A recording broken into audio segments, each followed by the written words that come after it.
Night descended. This is the time, she thought to herself. With her eyes closed lightly, she laid on her back, her palms upturned. Her chest rose and fell, just 5 times, before she sat up urgently. No, this wasn't right. It felt too forced. Maybe it was lost. That connection she once held so dear. It had once flowed through her so gracefully, naturally. Now it seemed to be gone. She laid back down, trying, once again, to envision that same glowing ember in her core. All she was met with was an empty dark.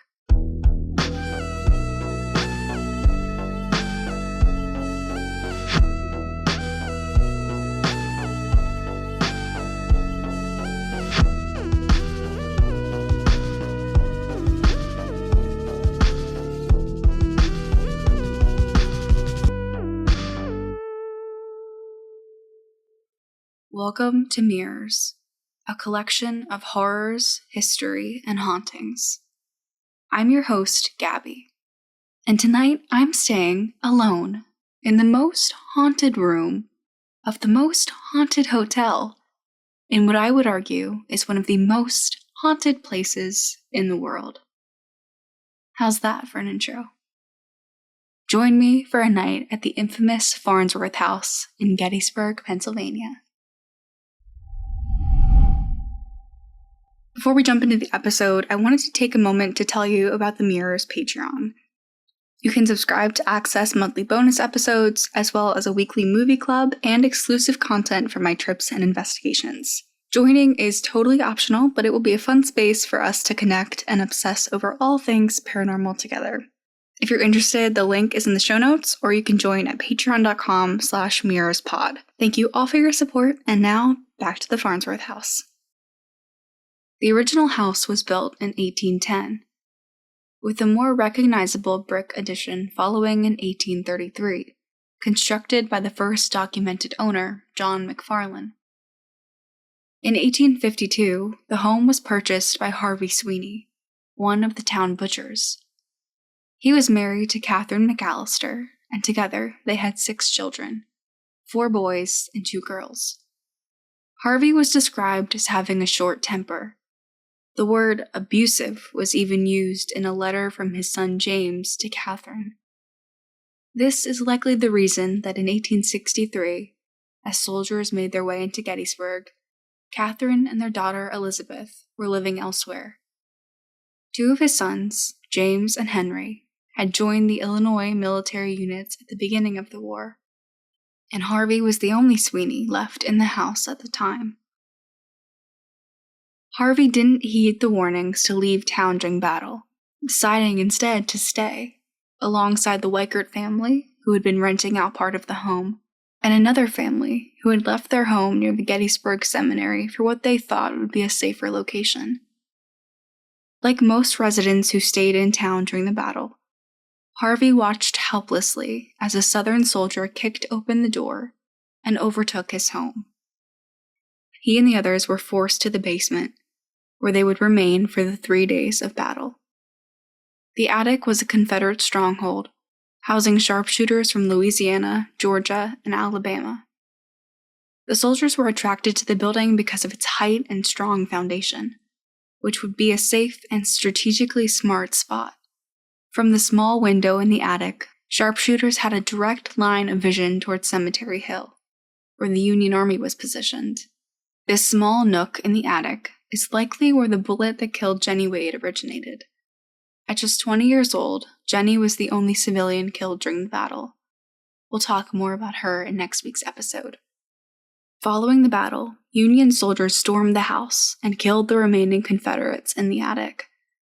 I was warned to listen out for the heavy footsteps and labored breaths of soldiers going up and down the wooden staircase to the attic, as well as the residual thunking sounds of bodies being dragged down the stairs.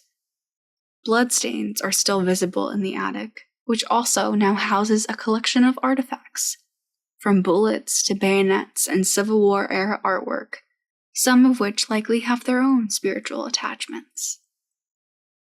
The dining room was used as a makeshift field hospital. Because of this, the house was a silent witness to surgeries performed in quick, desperate attempts to save lives. During the Civil War, a type of bullet known as the mini ball was commonly used. When soldiers were shot, the mini ball would shatter their bones and destroy tissue, causing irrevocable damage. That's why amputations were so common during the Civil War. The American Battlefield Trust claims that every 3 out of 4 surgeries, or 60,000 operations, were amputations. Many deaths of both Union and Confederate soldiers occurred within the Farnsworth House walls as well. One of the most notable is Confederate Brigadier General Lewis Armistead, who was wounded while leading his army in Pickett's charge. He was carried to the Farnsworth House and died from his injuries 2 days later. A lot of the soldiers who died here were in their late teens and early 20s, losing their lives before they even really began. That being said, there's a clear anger amongst the soldier spirits in the Farnsworth House. Nestled directly between the dining room and attic is the Sara Black Room, the most popular guest room in the house, known for its frequent paranormal activity. There have been many reports of a faceless figure looking out over the streets below from the Sara Black Room windows, even when the room is unoccupied. And of course, guests have had many stories to tell after staying in the room. What I think is so special about this room, just being in here for the first time and looking around, it captures the Civil War and, that era that made the Farnsworth House so significant. But it also tells the story of the people that were here, and they are here. They are in each detail. I really believe that there are places where you can just sense the people that have been here before, and this is definitely one of those. I'm very excited to have the night to investigate. But first, I'm heading downstairs for a tour of the haunted cellar. Let's talk about the Warrens. I'm a huge fan of the Conjuring universe films, which are fictional depictions of the real-life couple Ed and Lorraine Warren, and the real-life hauntings they investigated, such as the Enfield poltergeist, the Conjuring house, and the Annabelle doll. Ed was a self-taught demonologist, and Lorraine was a clairvoyant, an ability which allowed her to see auras and communicate with spirits. I bring them up because the Warrens visited Gettysburg at a point in time. Not much is documented about their time here, with the exception of a protective sigil in the Farnsworth House cellar. Lorraine was asked to investigate the cellar's frequent activity, with people reportedly being scratched or even finding muddy handprints on their clothes. Lorraine went into the small boiler room off to the side of the cellar and stayed in there alone for a few minutes. When she came out, she told the Farnsworth House owners to never allow anybody to go in that room. She painted a cleansing sigil on the door, and that was the end of that. The sigil is still there, and guests are not allowed to pass that door. We talk about history leaving an imprint and creating hauntings that replay the events of the past. But perhaps the dark occurrences within the Farnsworth House brought something more sinister into fruition. Like I said, Harvey Sweeny and the house's other occupants were in the cellar throughout the battle. In complete darkness, they sat and listened as the war raged on around them. And Union bullets struck the side of the building over and over. Injured soldiers were brought to the cellar as well, and dead bodies and amputated limbs were thrown down from upstairs, piling up. I can't imagine how terrified Sweeny and the others were, which was likely intensified by the fact that they couldn't entirely see what was happening, leaving their minds to create images to explain what they could hear and feel going on around them. It's said they felt drops from above, as though it was raining inside. They later discovered the makeshift hospital above had soaked the floor in blood. After the tour, my guide Bill was gracious enough to allow me to stay in the cellar for a little while longer. During this time, I positioned myself in front of the haunted mirror, just to see if anything would happen. I know, of course, there's a haunted mirror. It's said to be haunted by the spirit of Clarence Collins, a young man who lived on a farm just outside of town. In 1918, he hired a battlefield tour guide named George Bushman. Along with a friend, he robbed the guide and shot him in the head, killing him. There were rumors that George carried thousands of dollars on his person. He drove a car that was quite expensive for the time, which they stole with the intention of selling. However, this murder, already senseless in itself, proved to be even more unnecessary, as Clarence and his friend only found their $5 fee with an additional 80 cents in George's pocket. When they tried to sell the car in Philadelphia, a detective was called on suspicion of vehicle theft. Detective Charles Wilson tracked down Clarence and took him into custody for theft. After the body was found, Clarence was eventually connected to the murder, and he, along with his accomplice, confessed. Clarence happened to be an artist. A talented one, too. His parents, out of disgust for their son's actions, burned his paintings, one of which used to live in the frame that now houses the mirror in the Farnsworth House cellar. The mirror was then purchased at the Collins estate sale. Ever since it was put into the basement, activity ramped up, and the energy became far more unsettling. It's as though the mirror has channeled the existing anger and darkness, while bringing in more of its own. The show Kindred Spirits investigated the Farnsworth House, centering their research around the mirror. They were able to trace the frame back to Clarence's family and figure out how it ended up at the Farnsworth House. Host Amy Bruni also discovered records showing that Clarence was notorious for trafficking women for prostitution. Because of this, they concluded that the mirror was the cause of the dark energy, especially considering it seemed targeted at women. The end of the episode shows the mirror being removed from the basement. I'm not sure how it ended up back there. A gargoyle was placed in front of it as a protective measure, although it's facing away from the mirror, so I don't know how effective it is. Bill and I sat in the cellar for a while, chatting about our paranormal encounters. As a reenactor, Bill has a clear passion for historical accuracy. He's also a self-described level-headed guy and is quite skeptical. He fell into the paranormal simply because he'd experienced so many unexplained things in Gettysburg and other Civil War battle locations.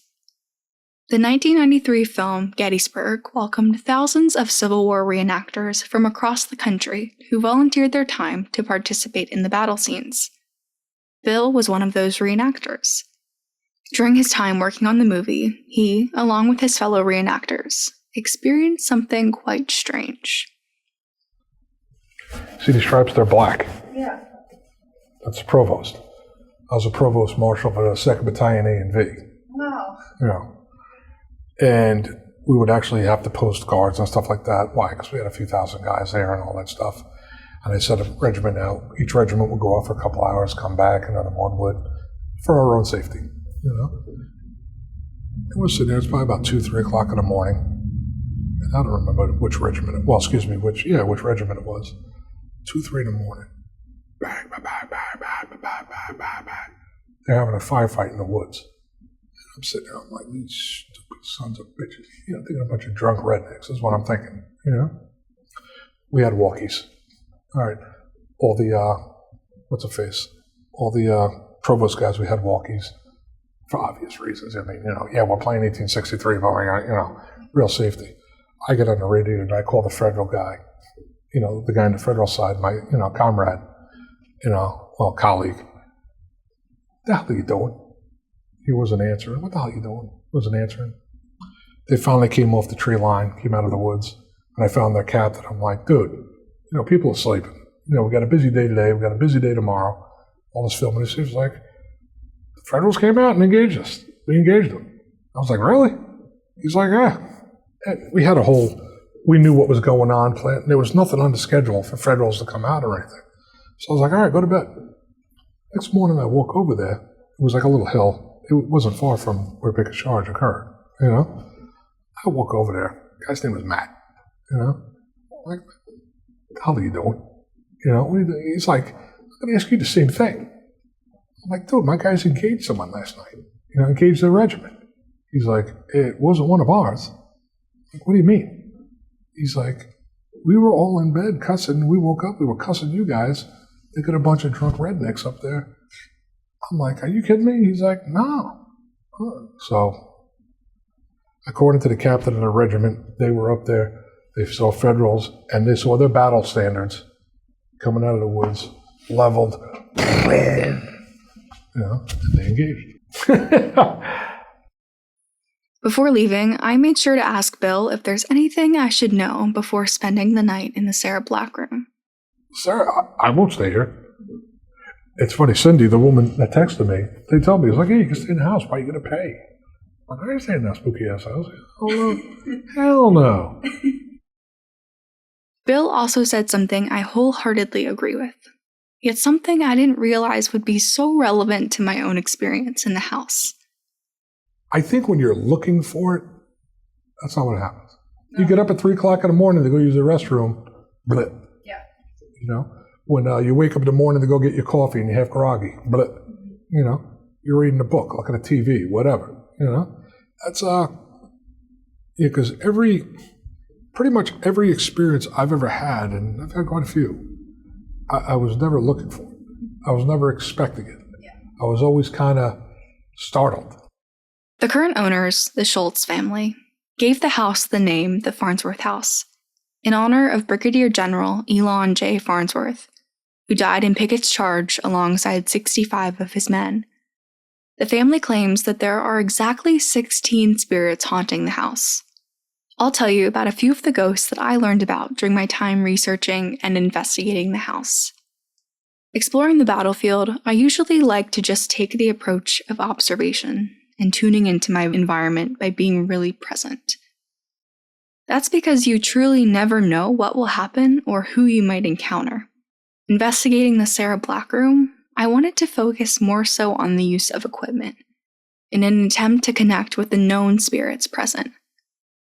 First is Mother Mary, a nurse who worked tirelessly and passionately to care for the wounded.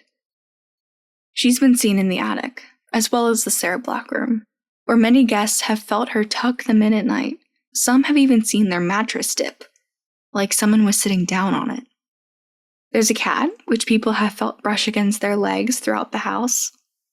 There's a Confederate soldier named Walter, who has appeared on numerous occasions as a full-body apparition. He apparently really hates it when anyone wearing Union attire enters the building, and he's not afraid to show it.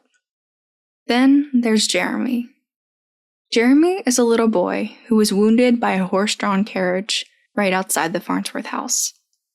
He was brought, still alive, into what is now the bathroom of the Sara Black Room, where he succumbed to his injuries shortly after. He's been seen throughout the inn, with guests even complaining about the little boy running around and disturbing their peaceful meal in the dining room. Turns out it was just Jeremy. Jeremy is known to be a quite playful spirit, moving the toys left out for him. The weight of such a tragedy still remains, though. His father is sometimes seen beside the bed or heard crying for his son, lost in his grief, even in the afterlife. Bill suggested I find some quarters because Jeremy likes to play with them. I went out, got some change, and located a much-needed Diet Coke before coming back to the room and settling in for the night. When I first checked in, one of the staff members showed me a journal in the room where past guests have detailed their unexplained experiences. I'd waited all night, but it was finally time to read it. First one, from January of 2023. We enjoyed our stay in the Sara Black Room. Friday night, we slept through the night. Saturday night, I felt pressure on my right foot, like someone had sat down on it at the end of the bed. And at the same time, something brushed my hair on the left side. July 6th of 2023. The door to the room rattles quite a bit. and we did witness the doorknob actually turn, we felt a thud into our bed, and I had a moment in the night where I tried to wake myself up, tried to move, tried to tell my spouse to help me, but I couldn't. This is our 4th stay at the Farnsworth House. We are already planning our return. Let's do one more, why don't we? Okay, from March 30th, 2024. First time staying in the Sara Black Room. The doorknob jiggled a lot when we first got there. Heard footsteps around 10 p.m., 1 a.m., and 3 a.m. Sounded as if they were right in the room. Also, 3 taps on the headboard that woke me up one time. Weird sensation of something small on the bed, like a cat. We put the toys out, but nothing happened with them. We thought we heard voices a few times as well. Very faint in the middle of the night. Really creepy feeling around that fireplace, too. We had a great time. Going into my investigation, I outlined my intention, which was to use my equipment and remain open to various methods of communication. I'm laying out some coins on the little table here.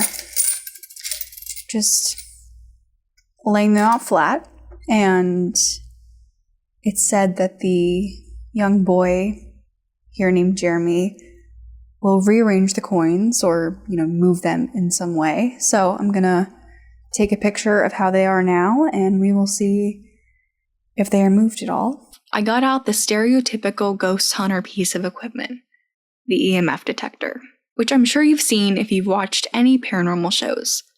It's a small handheld device with a scale that lights up as it detects electromagnetic energy. While cell phones, computers, and other sources can set off the EMF detector, it's believed that unexplainable spikes are evidence of a paranormal entity.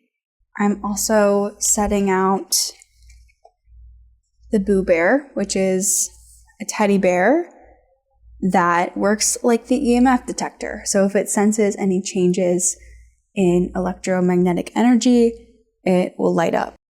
I also put out other motion detecting equipment, hoping that the lights would attract Jeremy. Most of the hauntings that I've talked about so far are residual energy, especially being here in Gettysburg. It's so haunted because of the destruction and the death that occurred here. But the Farnsworth House is interesting because there's many stories of intelligent interaction where it seems that the spirits are aware that people are coming to visit here in modern day, and they are making themselves known and communicating with them on the basis of that understanding that we are in modern day. So I wanted to bring out the equipment here, especially just to see if I could get any of that communication. So in addition to the Boo Bear and the coins, let's see what else I have in my little bag of tricks here. 3 a.m. is known as the witching hour, when the veil is the thinnest, and spirits tend to make themselves known. It's 3:17 a.m. The first thing I notice is how quiet it is in this hotel right now. Earlier, at least you could hear cars passing or people walking around outside talking. Now it is just completely silent. During this time, I conducted a spirit box session. Not much came through, at least not that I could make out, but I'll share a clip with you just so you know what it sounds like for future investigations. As always, let me know if you hear something I don't. I'm going to turn on the spirit box. So this scans backwards through radio frequencies, and the idea behind it is that it will spit out words, and those words are chosen by spirits. It is their voices and their way of communicating in a way that can't just be heard by the human ear. So we're going to turn it on. Box. Scanning AM.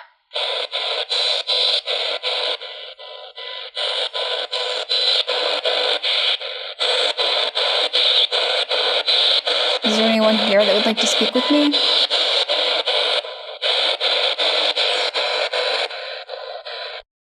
After that, I decided to get some sleep. Into the early hours of the morning, I heard the occasional footsteps and shuffling in the hallway. Each time, I tried to check to make sure there was no one in the hallway. I unfortunately didn't capture any of these noises. They were always really quick and unexpected. And while the noises did align with other encounters I heard about in the house, it's hard to tell. The Farnsworth House is obviously an old building, and there are other people staying there, so I doubt every creak is paranormal. In the morning, I put my mic back on to document my final thoughts. And then this happened. Just being able to hear all of the stories and read people's personal experiences in this notebook. I've been going through a few more this morning. And then to do the cellar tour last night, just to be in this building has been incredible. And I was also very drawn to, oh my God. Let me explain. I had just been saying that although not much happened paranormal-wise, it was still really cool to spend the night in the house and learn more of its history. But just as Bill had suggested, when it was least expected, something pulled on my door, hard. The knob jiggled, and the door was tugged outward. Because it was locked and deadbolted, it didn't open. Initially, I thought it was an employee trying to get into the room, which seemed a bit strange since it was so early. But that's genuinely what I thought, which goes to show just how much force was behind this. I went to open the door, only to be met with a completely empty and silent hallway. I peered over the railing to the first floor below. The dining room was dark and had not yet been opened for breakfast. There was no one in sight. I went back into my room, and just like that, it happened again. And again. Here's a clip of me trying to record, and it seems that each time I start talking, the door gets pulled on again. I don't know. There's no one in the hallway. Maybe there's an explanation to that, but... Okay, there's a huge truck just went by, so if that was causing the door, it would have done it now. I don't know. I have no idea. But as I was saying, there was just this sense of, oh my God, it did it again. Each time, I checked in the hallway. No one. I even stood in the hallway to see if it would happen when I was outside the room. It didn't, but something pulled on the door of the room next to me. It was the same noise, and I watched it happen. The door was pulled outward, so it probably wasn't the person inside the room. I suspect it was Jeremy, going up and down the hallways, messing with guests. But I still wanted to do my best to debunk it. I watched the front door of the building to see if people coming in and out created a draft up the staircase. It wasn't that. I looked out the window to see if large trucks and tour buses driving by were causing some sort of shifting in the house. Wasn't that either. Maybe there's a reasonable explanation, but I find it strange that the door rattling didn't happen at all the previous day or overnight, and it aligned with what others had experienced in the room. Again, I think it was Jeremy. On November 19th, 1863, President Abraham Lincoln passed the Farnsworth House on his way to deliver the Gettysburg Address. You know, the famous 7 years ago speech, which was given to commemorate the new National Cemetery. Lincoln was aiming to channel the nation's sympathy, to support Union soldiers, and push for their victory. Harvey Sweeny wrote a letter to his brother, which is one of the most detailed and emotionally evocative personal accounts of Lincoln's procession. As Lincoln passed the house, Sweeny observed, "But though he looked cheerful and happy on the day, an observant eye could see that the dreadful responsibility that this nation and this wicked rebellion has cast upon him had its marked effect, and that he feels the terrible responsibility that rests upon him." It goes without saying that the home has witnessed incredibly significant moments in Gettysburg and United States history. The exterior is riddled with over 135 bullet holes, forever marked by the past. A lot happened within the walls of the house as well, facilitating a perfect storm of sorts for a high concentration of hauntings. If you're visiting Gettysburg, it is totally worth it to book a room for the night at the Farnsworth House. Make sure to let me know if anything happens. Thank you for listening. Check in next week for some more haunting tales of Gettysburg. Until then, stay spooky.